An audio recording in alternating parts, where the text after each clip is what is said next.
Good morning, one and all. Sri Vidya Bharati Metric Higher Secondary School, Chakrampalayam. Now let's discuss about 10th standard social science subject, history lesson 4, Vietnam War. Okay, by the end of Second World War, Vietnamese controlled the northern half of Vietnam. அதாவது இரண்டாவது உலகப் போருடைய முடிவில் Viet Minh அப்படிங்கக்கூடிய அமைப்பு வியட்நாமுடைய வடக்கு பகுதியை தன்னோட கட்டுப்பாட்டில் வச்சுருந்தது அப்படின்னு சொல்லலாம். Viet Minhs formed a government led by Ho Chi Minh in Hanoi. வியட்நாமுடைய அந்த வியட்மின் அப்படிங்கிறது ஹோச்சிமின் தலைமையில் ஹனாய் நகரில் ஒரு பேரரசை உருவாக்கியது. The Viet Minhs government quickly occupied the southern half of Vietnam. இந்த வியட்மின் அரசு வியட்நாமுடைய தென் பகுதியை வேகமாக ஆக்கிரமிப்பு செஞ்சது அப்படின்னு சொல்லலாம். However, the Allied powers decided at a pastrum that the British in the south and the Chinese in the north should defend Indochina from the Japanese.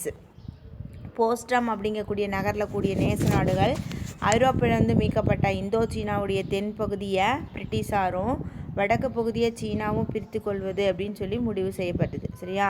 But Ho Chi Minh had established his control very firmly and so early in 1946 the British and Chinese troops had to withdraw, leaving the French and Vietnamese to confront each other. Okay, அதாவது பார்த்தீங்கன்னா ஹோச்சிமின்னுடைய கட்டுப்பாடு உறுதியாக இருந்ததுனால வியட்மின்னை French படைகள் மோதிக்கொள்ளும்படி செஞ்சுட்டு சீன படைகளும் French படைகளும் 1946 தொடக்கத்தில் பின்வாங்குச்சு அப்படின்னு சொல்லலாம். ஓகேவா?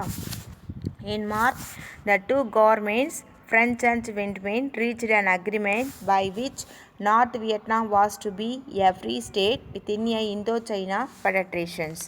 ரெண்டு அரசுகளும் அதாவது ஃப்ரெஞ்சும் வியட்மினும் ஏற்படுத்திக்கிட்ட உடன்படிக்கையின் அடிப்படையில் வடக்கு வியட்நாம் ஒரு விடுதலை பெற்ற நாடாக இந்தோ சீனா கூட்டாட்சியில் பங்கெடுப்பது அப்படின்னு சொல்லி முடிவு பண்ணப்பட்டது. சரியா?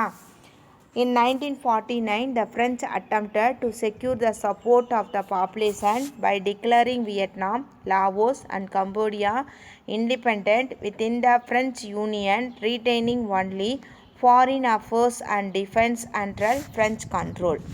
1949 மக்களுடைய ஆதரவை பெற எண்ணிய பிரெஞ்சு அரசு வியட்நாம், லாவோஸ், கம்போடியா ஆகிய நாடுகளை ஒரு பிரெஞ்சு கூட்டணிக்குள்ளே கொண்டு அவற்றை சுதந்திர நாடாக அறிவித்து அந்நாடுகளுடைய வெளியுறவுத்துறையும் இராணுவத்தையும் தன்னோட கட்டுப்பாட்டுக்குள்ளே வச்சுக்க போவதாக கூறுச்சு அப்படின்னு சொல்லலாம். ஓகேவா? While the French were receiving considerable finance aid from America, the Vietnamese were helped by the new Chinese Communist government. America கிட்டேருந்து உதவித்தொகையை பிரெஞ்சு பெற்றபோது வியட்மினுக்கு சீன பொது உடைமை அரசு அப்படிங்கிறது உதவி செஞ்சிச்சு. ஓகேவா? The French troops were eventually defeated. இறுதியில் ஃப்ரெஞ்சு படைகள் அப்படிங்கிறவங்க போரில் தோற்கடிக்கப்பட்டாங்க. The Geneva conference 1954 that met on Korea and Indochina decided that Vietnam was to be an independent state but temporarily divided. The Vietnamese controlled the north and Bordeaux to head the government the south. Cambodia and Laos were to be independent. Okay, அதாவது Korea 1954 Geneva மாநாட்டில் Vietnam அப்படிங்கிறது ஒரு சுதந்திர நாடாக கொல்லப்பட்டாலும் தற்காலிகமாக Vietnam வடக்கு Vietnam அப்படிங்கிறதா பாவோய் தலைமையிலான அரசும் இந்த வியட்மின் அப்படிங்கிறத பார்த்திங்கன்னா வியட்மின் அப்படிங்கிறது வடக்கு வியட்நாமையும் பாவோடாய் தலைமையிலான அரசு தெற்கு வியட்நாமையும் ஆட்சி செய்வது அப்படின்னு சொல்லி முடிவு செஞ்சாங்க. கம்போடியாவும் லாவோஸும் பார்த்திங்கன்னா சுதந்திர பெற்ற நாடுகள் அப்படின்னு சொன்னாங்க. With a population of 16 million, North Vietnam became a communist state with Ho Chi Minh as president. Ho Chi Minh குடியரசுத் தலைவராக ஏற்றுக்கிட்டு 16 மில்லியன் அப்படிங்கிற அளவில் மக்கள் தொகை வடக்கு வியட்நாம் ஒரு பொது உடைமை நாடாக மாறியது. South Vietnam approximately of the same size and population was ruled by Ngo Dinh Diem. அதே மாதிரி ஏறக்குறைய அதே பரப்பளவும் மக்கள் தொகையும் கொண்ட தெற்கு வியட்நாமுக்கு வந்து தீவிர அந்த ரோமனுடைய கத்தோலிக்கரான நிக்கோடின் டியாம் அப்படிங்கிறவர் அதிபரானார் அப்படின்னு சொல்லி நாம் சொல்லலாம். ஓகேவா. The government survival in South Vietnam depend on increasing the amount of US support. Okay. தெற்கு வியட்நாமில் அரசுடைய நிலைமை அமெரிக்கா நாட்டுடைய பொருளாதார மற்றும் பிற உதவிகளை சார்ந்து தான் அமைஞ்சதுன்னு சொல்லுவோம். இன் 1965 Marines landed at Danang Naval Base and there were 33,500 US troops in the country within a month. அதாவது டனங் அப்படிங்கிற கப்பல் தளத்தில் 1965 துவங்கிய மாலுமிகளை சேர்த்து ஒரே மாதத்தில் 33,500 துருப்புகள் அப்படிங்கிற அளவில் உயர்ந்துச்சு அப்படின்னு சொல்லுவோம். The number increased and there were 210,000 by the end of the year. ஒரே மாதத்தில் வந்து பார்த்தோம் அப்படின்னா இந்த எண்ணிக்கை 2,10,000 அப்படின்னு சொல்லி உயர்ந்தது. The US bombed both north and south in hope that it could force the liberalization forces to abandon the struggle. அதாவது விடுதலை இயக்கங்களை வந்து அழித்தெடுக்கும் நோக்கத்தோடு இரவும் பகலாம் அமெரிக்கா 2 வியட்நாம் மீதும் குண்டு வீசிச்சு. நார்த் வியட்நாம் மீதும் குண்டு வீசினாங்க, சவுத் வியட்நாம் மீதும் குண்டு வீசினாங்க அப்படின்னு சொல்லி நாம் சொல்லலாம். ஓகேவா. The fighters of North Vietnam trained in guerrilla warfare had grown out of the spontaneous struggles against a repressive regime. Okay. அதாவது கொரில்லா போர் முறையில் பயிற்றுவிக்கப்பட்ட வட வியட்நாமுடைய அமெரிக்க படைகள் அப்படிங்கிறவங்க வந்து பார்த்தீங்க அப்படின்னா அவங்க வந்து சண்டை, அதாவது நோய் தொற்றுக்கு விளைவிக்கும் ஆயுதங்களை வந்து பயன்படுத்தினாங்க அப்படின்னு சொல்லலாம். They sustained their resistance without bowing the US. ஓகேவா. The American troops also used bacterial weapons, incidentally bombs as a napalm and Agent Orange to default the forest covers were used.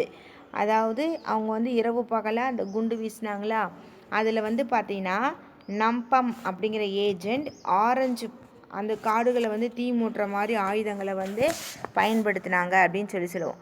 Vast area of Vietnams were devastated and hundreds of thousands of people killed. இதில் வந்து பார்த்திங்கன்னா பெரும் பரப்பில் நிலம் அளிக்கப்பட்டதோடு ஆயிரக்கணக்கானோர் அப்படிங்கிறவங்க கொல்லப்பட்டாங்க. The American forces too suffered heavy casualties. Okay. அமெரிக்க படைகளும் நிறைய சேதங்களை வந்து சந்தித்தது அப்படின்னு சொல்லுவோம். American bombing at North Vietnam, வடக்கு வியட்நாம் மீது அமெரிக்கா எப்படி குண்டு வீசினாங்க அப்படிங்கிறது இங்கே இருக்குது. ஓகேவா. Early in 1975 the war took a decisive turn. போர் வந்து 1975 துவக்கத்தில் முக்கிய கட்டத்தை வந்து எட்டுச்சு. The armies of North Vietnam and of the North Liberalization Front of South Vietnam swept across the country, routing the American support troops of South Vietnam. வடக்கு வியட்நாமுடைய இராணுவமும் தெற்கு வியட்நாமுடைய தேசிய விடுதலை முன்னணியும் எல்லைகளை கடந்து அமெரிக்க ஆதரவு பெற்ற தென் வியட்நாமுடைய படைகளை வந்து நாசம் செஞ்சுது. ஓகேவா. By 30th April 1975 all the American troops had withdrawn and the capital of South Vietnam, Saigon, were liberated. Okay. அதாவது மொத்த அமெரிக்க படைகளும் 30 ஏப்ரல் 1975 வெளியேற்றியதால் தென் வியட்நாமில் சைகோன் நகரம் அப்படிங்கிறது விடுதலை பெற்றுச்சு அப்படின்னு சொல்லலாம். ஓகேவா. North and south Vietnam were formally united as one country in 1976. 1976 வடக்கு வியட்நாமும் தெற்கு வியட்நாமும் ஒரே தேசமாக ஒன்றிணைக்கப்பட்டது. The city of Saigon was renamed as Ho Chi Minh City after the great leader of Vietnamese people. மிகப்பெரிய தலைவராக மக்களடிக்கு முன்னாடி உருவெடுத்த ஹோச்சிமின் நினைவாக சைகோன் நகரம் வந்து கோச்சிமின் நகரம் அப்படின்னு சொல்லி பெயர் மாற்றம் செய்யப்பட்டது. The emerge of Vietnam as a united and independent nations was an historical event. ஒரு ஒருங்கிணைந்த சுதந்திர தேசமாக வியட்நாம் உருவானது ஒரு அரிய வரலாற்று நிகழ்வு அப்படின்னு சொல்லுவோம். A small country had succeeded in winning independence and unification in the face of the armed oppositions of the great power in the world. உலகத்தில் மிகப்பெரிய சக்தியின் ஆயுதம் ஏங்கிய எதிர்ப்பையும் மீறி இது ஒன்றா இணைஞ்சது அப்படின்னு சொல்லலாம். The help given to Vietnam is by the socialist countries. The political support extended by a large number of Asian and African countries and the solidarity expressed by the peoples in all the parts of the world helped in achieving this. Okay. அதாவது socialist நாடுகளுடைய உதவியும் அரசியல் பூர்வமாக பல ஆசிய ஆப்பிரிக்க நாடுகள் கொடுத்த ஆதரவும் உலகெங்கும் பரவி கிடந்த பல்வேறு இன மக்களுடைய தார்மீக உணர்வும் பக்கபலமாக நின்றது தான் இந்த வெற்றிக்கு காரணம் அப்படின்னு சொல்லி நாம் சொல்லலாம். ஓகேவா. Towards European union council of Europe one of the momentous decisions taken the first world war post-war II era was to integrate the state of Western Europe. இரண்டாவது உலகப் போருக்கு பின் வந்த காலத்தில் எடுக்கப்பட்ட முடிவுகளில் முக்கியமானது மேற்கு ஐரோப்பிய நாடுகளை ஒருங்கிணைப்பது அப்படின்னு சொல்லலாம். In doing so the Europeans wanted, அதன் மூலமாக ஐரோப்பியர்கள் என்ன சாதிக்கணும்னு நினச்சாங்கன்னு பார்த்தீங்கன்னா, to prevent further European wars by ending the rivalry between France and Germany. அதாவது ஐரோப்பியர்களுக்கிடையே மூண்ட போர்களை தவிர்க்கவும் குறிப்பாக ஃப்ரான்ஸுக்கும் ஜெர்மனிக்கும் ஏற்பட்டு கொண்டிருந்த பகைமையை ஒடுக்கணும்னு முடிவு பண்ணாங்க. To create a united Europe to resist any threat from Soviet Russia, ஒருங்கிணைந்த ஐரோப்பாவை கொண்டு சோவியத் நாட்டுடைய அச்சுறுத்தல்களை எதிர்கொள்ளவும். To form a third force in the world to counter balance to the strength of US and USSR, அமெரிக்க ஐக்கிய நாடுகளுடைய படைகளும் சோவியத் நாட்டுடைய படைகளும் சமமாக ஒரு படை பலத்தை நிறுவவும். To make full use of economic and military resources of Europe by organising them on the continental scale, கண்டங்களிடையே அல்லது கண்டங்களுடைய பொருளாதாரம் மற்றும் இராணுவ வளங்களையும் திறன்களையும் முழுவதாக பயன்படுத்த முடியும் அப்படின்னு சொல்லி கருதப்பட்டது அப்படின்னு சொல்லலாம். ஓகேவா. In May 1949, 10 countries met in London and signed to form a Council of Europe. 10 நாடுகள் லண்டனில் மே 1949 கூடி ஐரோப்பிய சமூகத்தை உருவாக்குறதுக்கு கையொப்பமிட்டது அப்படின்னு சொல்லலாம்.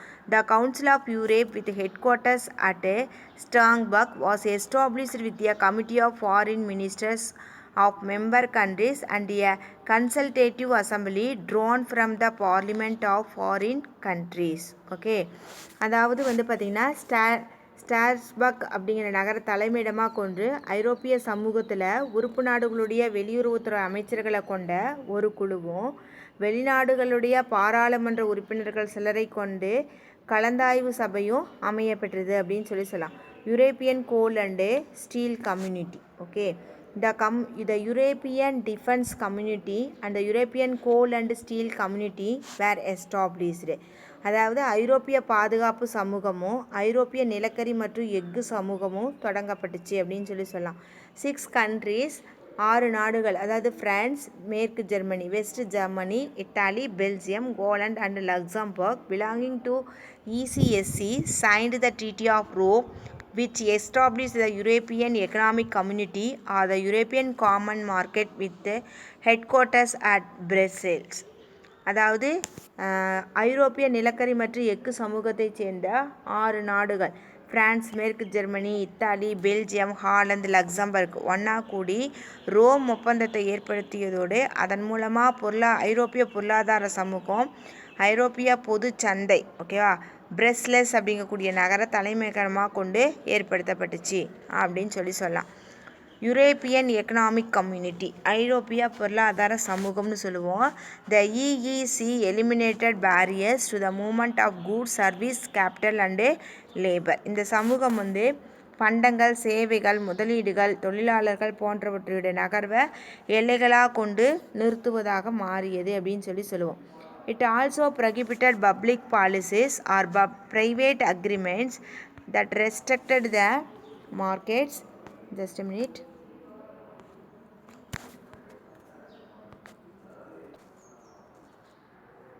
Market competitions. Okay. அதாவது பார்த்தோம் அப்படின்னா சந்தை போட்டியில் கட்டுக்குள்ளே கொண்டு வரதுக்காக முயன்றபோது கொள்கைகளையும் தனியார் ஒப்பந்தங்களையும் புறக்கணிச்சுது அப்படின்னு சொல்லலாம். A common agricultural policy CAP and a common external trade policy were evolved. European common market was a remarkable success. Okay, பொதுவாக விவசாய கொள்கையும் வெளிநாட்டு வணிபத்தையும் அமைப்பு அப்படிங்கிறது உருவாச்சு. ஐரோப்பிய பொதுச்சந்தை அப்படிங்கிறது ஒரு வெற்றிகரமான முயற்சியாக மாறுச்சு. Single European act SEA. Okay, ஒற்றை ஐரோப்பிய சட்டம் அப்படின்னு சொல்லுவோம். The single European act game into force on July 1, 1987. ஒற்றை ஐரோப்பிய சட்டம் அப்படிங்கிறது 1 ஜூலை 1987 அன்னைக்கு நடைமுறைக்கு வந்துச்சுன்னு சொல்லலாம். ஓகேவா? It significantly expanded the EEC scope, giving the meetings of the EPCs a legal basics.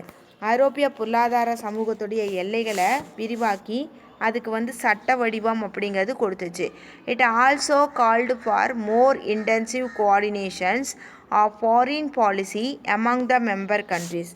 மேலும் அது உறுப்பு நாடுகளை வெளியுறவு கொள்கையில் அதிகமான ஒத்துழைப்பை நாடுச்சு அப்படின்னு சொல்லுவோம்.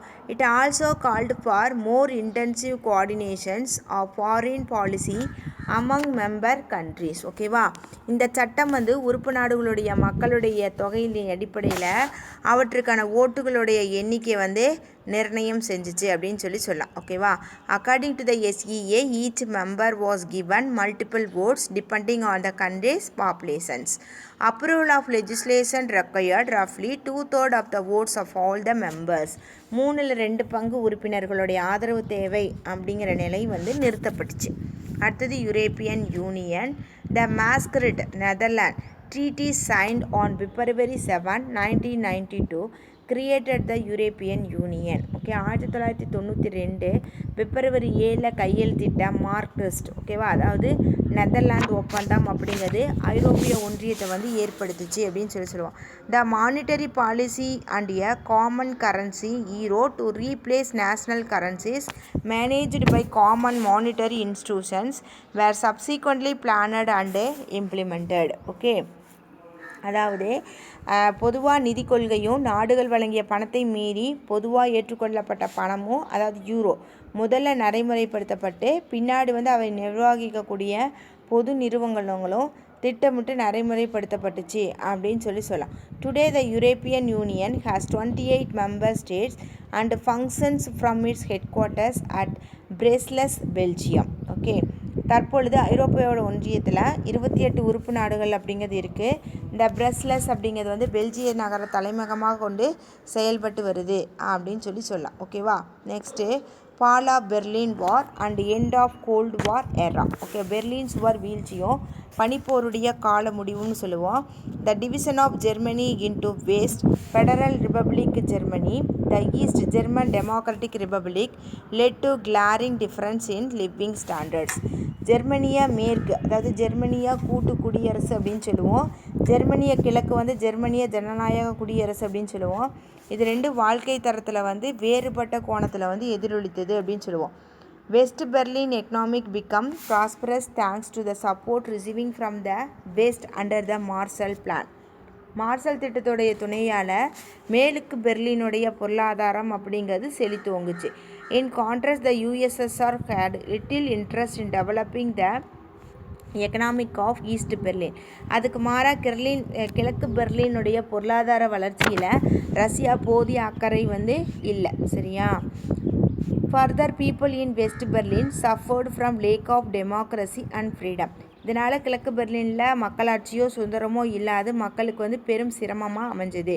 Therefore people of east Berlin moved to the west Berlin in large number. இதனால் கிழக்கு பெர்லின் மக்கள் மேற்கு பெர்லினை நோக்கி அதிக அளவில் இடம்பெயர ஆரம்பித்தாங்க. In west Berlin on the other hand there was a fear that the Soviet could use military force to take west Berlin. ஓகேவா? மேற்கு பெர்லின்லோ ரஷ்யா தன்னுடைய நாட்டின் மீது எந்த நேரத்துலையும் படையெடுத்து வரக்கூடும் அப்படிங்கக்கூடிய ஒரு அச்சம் அப்படிங்கிறது நிலவுச்சு. சரியா? In this context east Germany began to construct a wall in 1961 which virtually cut off West Berlin from East Berlin and the surrounding east German areas.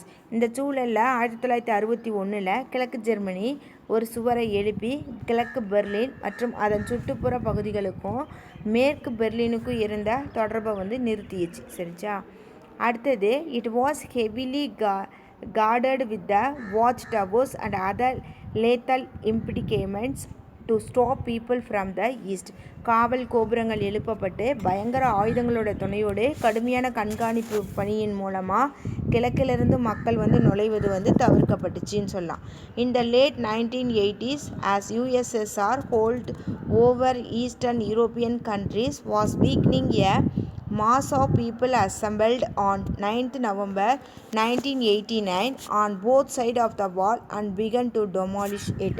Okay, அதாவது 1900 ரஷ்யாவுடைய கட்டுப்பாடு 1980 வாக்கில் நடுவில் வலுவிழக்க துவங்கிய நிலையில் இந்த சுவர் இருபுறமும் நவம்பர் 9 1989 கூடிய மக்கள் அதை தகர்க்க தொடங்கினாங்க. Germany was official reunited on 3rd October 1990. Germany 3 October 1990 அன்னைக்கு முறையாக இணைக்கப்பட்டுச்சு. The Berlin wall were more than just a physical barrier. Berlin சுவர் ஒரு கட்டுமான தடை அப்படிங்கிறத தாண்டி ஒரு விஷயம் இருந்துச்சு. அது என்னன்னு பார்த்தீங்கன்னா, it was a simple boundary between communism and capitalism. முதலாளித்துவத்துக்கும் பொதுமையுடையவருக்கும் இடையில் இருக்கக்கூடிய பிளவை அடையாளப்படுத்தக்கூடிய சுவராக அது இருந்துச்சுன்னு சொல்லலாம். With the fall of Berlin war followed by the collapse of Soviet Union, the Cold War era came to an end. ஓகேவா? அதாவது பெர்லின் சுவர் வீழ்ச்சியை அடுத்து சோவியத் நாடுகளுக்கும் வீழ்ந்து அந்த பனிப்போர் காலத்தை ஒரு முடிவுக்கு கொண்டு வந்துச்சு அப்படின்னு சொல்லலாம். ஓகேவா? at the Helmut Kohl, Chancellor of West Germany from 1982 to 1990 and played a crucial role in integrating East Germany into West Germany in 1990. மேற்கு ஜெர்மனியின் வேந்தரா 1982 1990 வரையிலும் பொறுப்பு வகித்த ஹெல்மட் கோல், அதாவது கிழக்கு ஜெர்மனியும் மேற்கு ஜெர்மனியும் 1990 இணைக்க பங்காற்றினார் அப்படின்னு சொல்லுவோம். He thus became the first chancellor of unified Germany after 45 years of divisions. 45 ஆண்டுகளுக்கு பின்னாடி ஒன்றுபட்ட ஜெர்மனியுடைய வேந்தரா அந்த ஹெல்மட் கோல் அப்படிங்கிறவர் வந்தார். ஓகேவா? With French president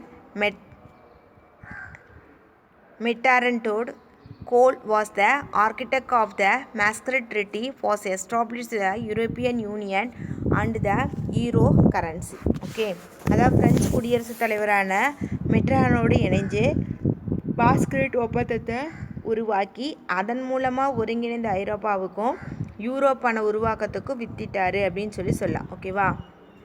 next, disintegration of the Soviet Union.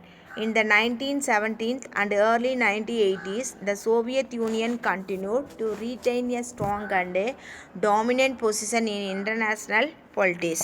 உலக அரசியலில் 1970லும் 1980 முற்பகுதியிலும் சோவியத் நாடு மிகுந்த செல்வாக்கோடு திகழ்ந்ததுன்னு சொல்லலாம். However, its economic was suffering and was unable to match the productive capacity of the first world. இருந்தாலும் அதனுடைய பொருளாதாரம் நலிவடையவும் முதலாம் உலக நாடுகளுக்கு ஈடு கொடுக்க முடியாமல் போயும் தேங்குச்சு அப்படின்னு சொல்லலாம். In 1985, Mikhail Gorbachev took over the head of USSR. Okay, அந்த நாட்டுடைய அதிபராக மிக்கேல் கோப்பர்ச்சவ் அப்படிங்கிறவர் 1985 ஆண்டு பொறுப்பேற்றாரு அப்படின்னு சொல்லலாம். ஓகேவா? Gorbachev spoke about the need for openness and reforms perestroika அப்படின்னு சொல்லுவோம். But his commitment to reform apart from the opposition with the ruling Communist Party did not match the resources available to USSR. Okay, அதாவது இந்த சூழ்நிலையில் கோப்பர்ச்சவ் வெளிப்படைத்தன்மை கிளாஸ்நெட் அப்படிங்கிறத பற்றியும் சீர்திருத்தம் அப்படிங்கிறது பெரஸ்டோரிக்கா பற்றியும் பேசினார். ஆனால் அவருடைய சீர்திருத்த முயற்சிகளுக்கு ஆளும் பொது உடைமை கட்சியினர்கிட்டேருந்து எதிர்ப்பு கிளம்பியதோடு அந்த நாட்டில் வந்து அதுக்கு தேவையான வளங்கள் வந்து இல்லாத ஒரு சூழல் அப்படிங்கிறது இருந்துச்சு. In the middle of 1980s, about 1/3 of the total GDP was going to the military. Okay. உள்நாட்டு உற்பத்தியில் 1/3 1980 நடுவில் என்னாச்சுன்னா இராணுவத்துக்காக ஒதுக்கீடு அப்படிங்கிறது செய்யப்பட்டுச்சு. In order to maintain a party with the US in the contest of President Rogan Stars was program, it became necessary for the Soviet Union to allocate more funds to the military. The increase in military budget further strained the Soviet economy. Okay, 1980 நடுவில் வந்து இராணுவத்துக்காக உள்நாட்டு உற்பத்தியில் 1/3 வந்து செலுத்தப்பட்டுச்சு. அமெரிக்க நாட்டுடைய அந்த அதிபரான Reagan அப்படிங்கிறவர் விண்வெளி போர் திட்டத்துக்கு ஈடு செய்கிற அளவுக்கு சோவியத் நாட்டுக்கு அதிக அளவு நிதி தேவை அப்படிங்கிற ஒரு நிலைமை வந்து ஏற்பட்டுச்சு. இராணுவ செலவினங்களை வந்து அதிகரிக்கிறதுக்காக நாட்டில் வந்து பொருளாதார சீர்திருத்தம் ஓகேவா மேற்கொள்கிறதுல வந்து நிறைய சிரமம் அப்படிங்கிறதும் ஏற்படுத்துச்சு அப்படின்னு சொல்லலாம் ஓகேவா. ஆனால் சீர்திருத்தங்களை வந்து முன்னெடுத்து கொண்டிருந்த நேரத்தில் வலுவிழந்த பொருளாதார சூழலும் கோப்பர்ச்சுவுடைய கடுமையான நடவடிக்கைகளும் மேற்கொள்ள முடியல.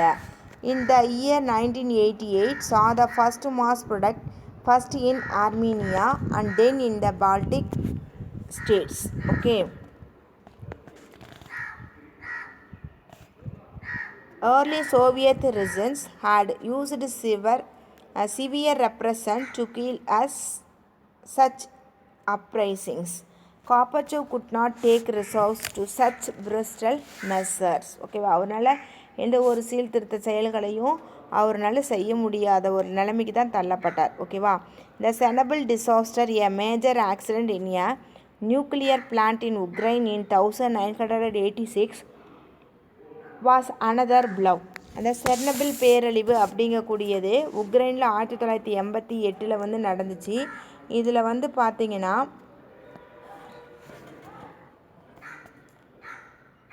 இந்த நிகழ்வில் வந்து அணு கசிவு அப்படிங்கிறது ஏற்பட்டுச்சு. அதனால் ஒரு கடுமையான பாதிப்பு அப்படிங்கிறது மிகப்பெரிய பேரிடியாக விழுந்துச்சு அப்படின்னு சொல்லுவோம். Gorbachev made moves to stabilize his position by reliance to conservative forces in 1989 and 1991. But on each occasion, he was interrupted by massive miners' strike, which came close to cripple the country's energy supplies. Okay, அதாவது 1900 பழமைவாத சக்திகளுடைய துணையோட 1989 மற்றும் 1991 நிலைமையை சமாளித்து தன்னுடைய நிலையை வந்து வலுப்படுத்த கோப்பர்ச்சவ் அப்படிங்கிறவர் முயன்றார். ஆனால் ஒவ்வொரு முறையும் சுரங்க தொழிலாளர்களுடைய வேலைநிறுத்த போராட்டத்தால் அந்த நாட்டில் ஏற்பட்ட ஆற்றல் பற்றாக்குறை நெருக்கடியை வந்து அவர் சந்திக்க வேண்டிய ஒரு சூழ்நிலைக்கு தள்ளப்பட்டார்.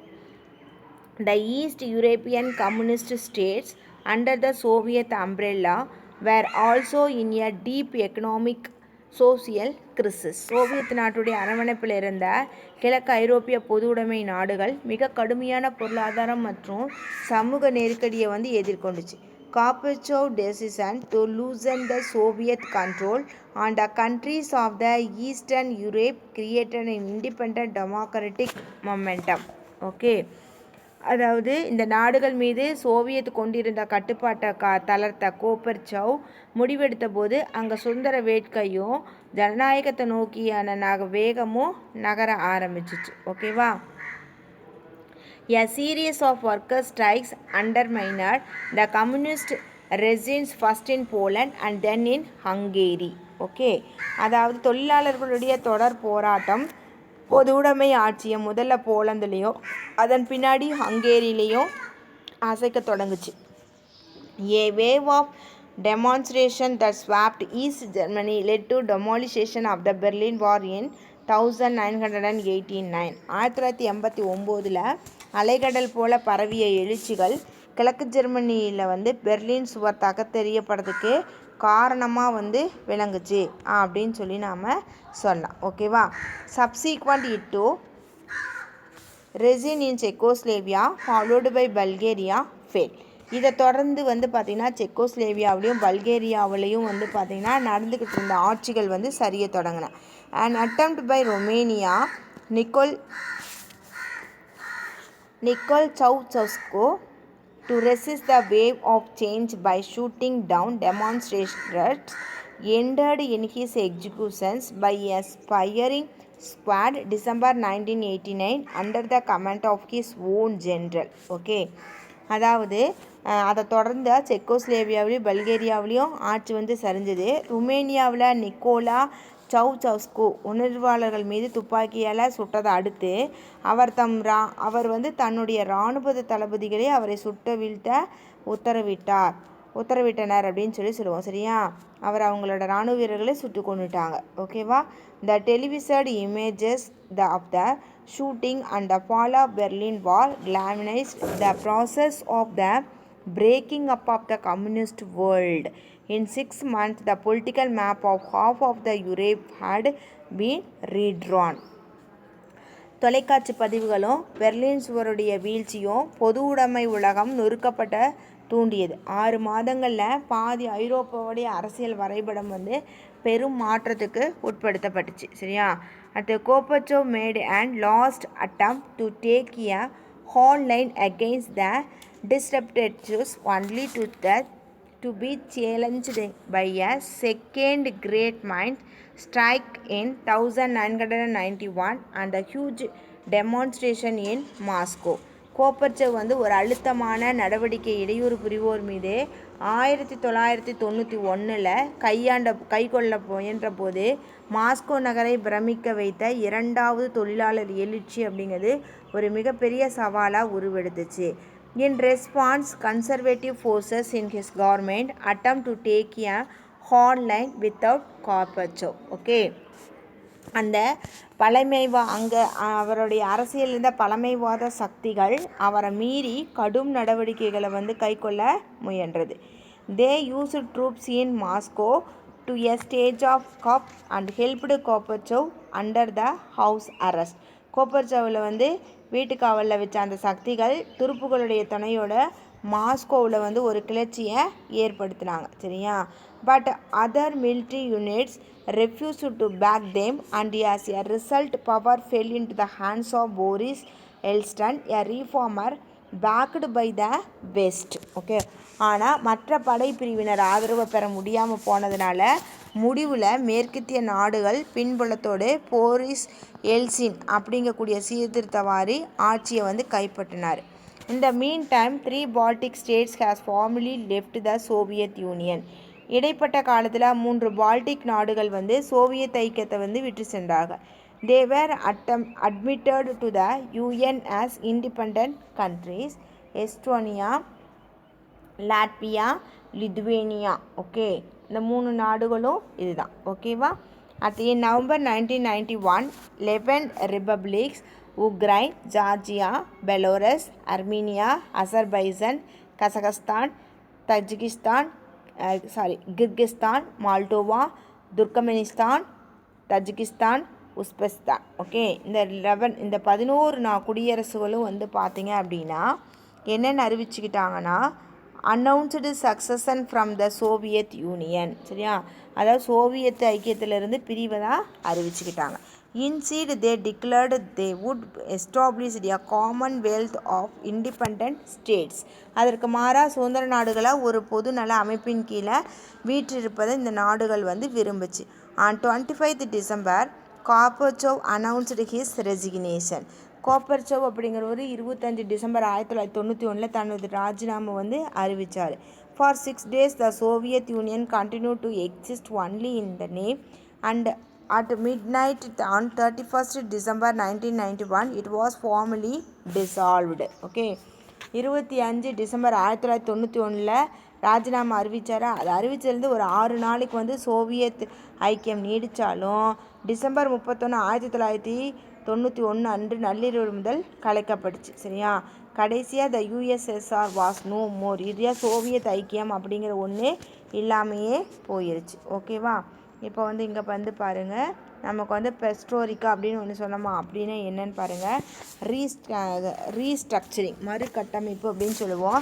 Refers to the programme introduced by the Mikhail Gorbachev in the late 1980 to restructure Soviet economic and political system.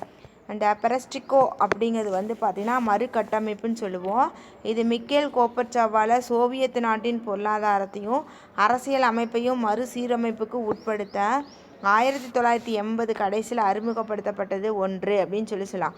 Along with the policy of glasnost அதாவது openness, perestroika was intended to energize Soviet economy which was lagging behind the developed countries of the capitalist world. வளர்ச்சியடைந்த முதலாளித்துவ நாடுகளுடைய முன்னேற்றத்திற்கு Soviet பொருளாதாரம் ஈடுகொடுக்கும்படி அதற்கு புத்துணர்வு ஊட்ட வெளிப்படைத்தன்மை கொள்கையோட அறிமுகப்படுத்தப்பட்டது தான் வந்து இந்த பெரிஸ்ட்ரோய்க்கா அப்படின்னு சொல்லுவோம். ஓகேவா? க்ளோஸ்னோஸ்ட் அதாவது ஓப்பனஸ்ன்னு சொல்லுவோம். Was a policy of ideological openness introduced by Mikhail Gorbachev along the perestroika in the 1980s. ஓகேவா? இந்த வெளிப்படைத்தன்மை என்ற கொள்கை மிக்கேல் கோர்பச்சேவால் பெரிஸ்ட்ரோய்க்காவோடு அறிமுகப்படுத்தப்பட்ட வெளிப்படையான ஒரு கருத்தியல் கொள்கை அப்படின்னு சொல்லுவோம்.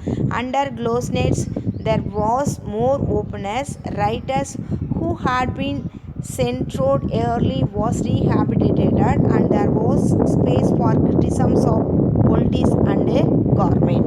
வெளிப்படைத்தன்மை எழுத்தாளர்களுக்கு விதிக்கப்பட்டிருந்த கட்டுப்பாடுகளை தளர்த்தி அரசியலையும் அரசையும் வந்து விமர்சிக்க உரிமை அப்படிங்கிற ஒன்று வழங்குச்சு. ஓகேவா? அடுத்தது Yeltsin was the first and ally of Gorbachev. Yeltsin வந்து ஆரம்ப காலத்தில் கோர்பச்சேவுடைய நண்பராக வந்து இருந்தார். However a mayor of Moscow, Yeltsin won great popularity as a champion of political and economic freedom.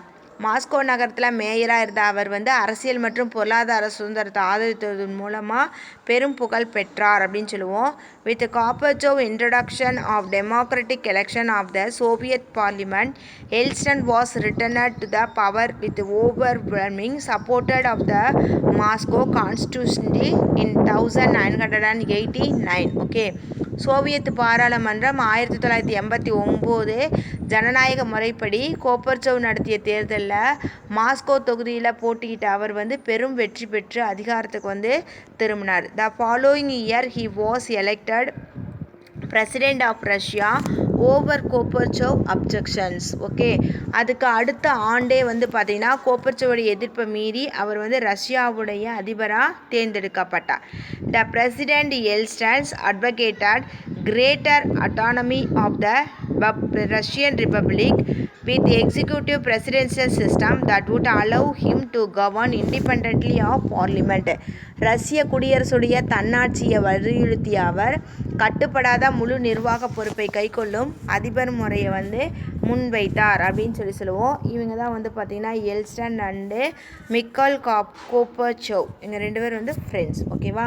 இதோட the lesson is over now. Thank you students. Thank you one and all. Okay.